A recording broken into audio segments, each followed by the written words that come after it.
Lowder was exceptional. You know, he had probably multiple fastballs in play. It sounded like very good command of the slider, changeup, everything at any count. You know, and he was going from the windup to the stretch in the middle of at bats, and he was just in command of the ball game. And it wasn't that the strikeouts mounted to a ridiculous number. It was just so many pitches in play to both sides of the plate and down, and changed his tempo and rhythm, and that's why he's pitching the way he is right now in terms of numbers.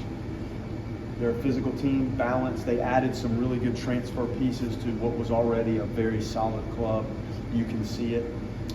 We didn't get to their bullpen, but you know they do have some bullpen arms other than I think that was a grad transfer that came in for the last inning. J-Baum, unfortunately, really didn't have a secondary pitch in play at all. He never could find his curveball, not from, you could see it in the warm-up, the 8 pitches in warm-ups. He didn't quite have the feel for that and couldn't get it down. We've seen it when it's good, and we've also seen it when it is like that. I thought he did throw some good fastballs, but against this crowd, a fastball alone is not enough. And we were hoping he could settle the game, because when you're looking at 2 more games, you would hope that he could get you through some more outs and some more innings to save the options that we have in the bullpen that we've leaned on.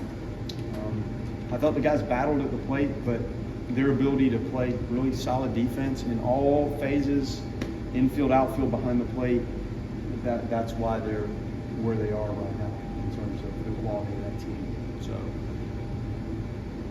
it was a difficult night, but it started with the guy on the mound, and he did a really nice job for him.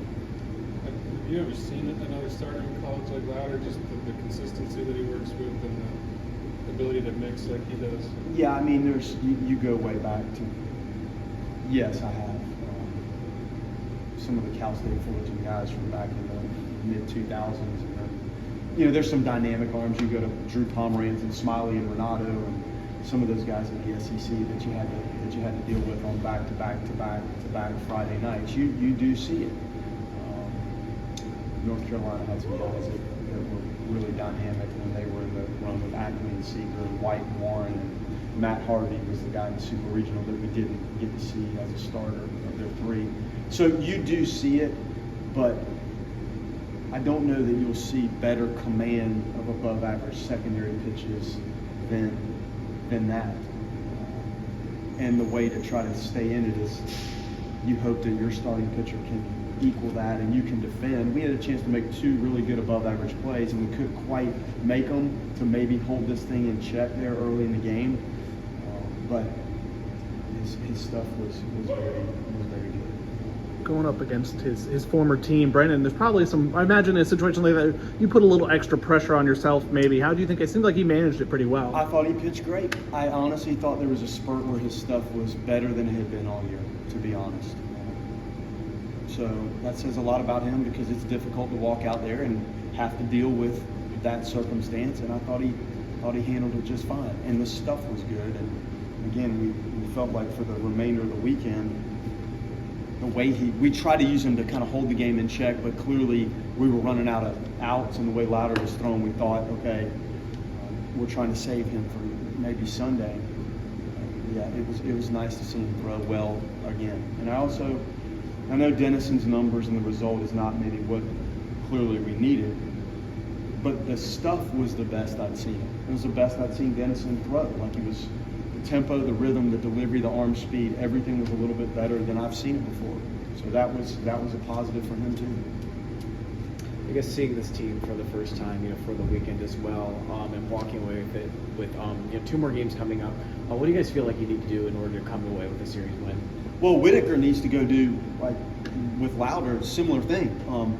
Whitaker's got the good changeup and the slider and move the fastball around, which that gives you the opportunity. That clearly J-Baum, we've seen him do it. He didn't quite have it today, but that helps. And the lefty they're going to run out there is really good. So we have to match up with hopefully Whit being good, and we have to defend in every spot on that diamond to help him, because Whit pitches to contact, and you're going to have balls that are in play.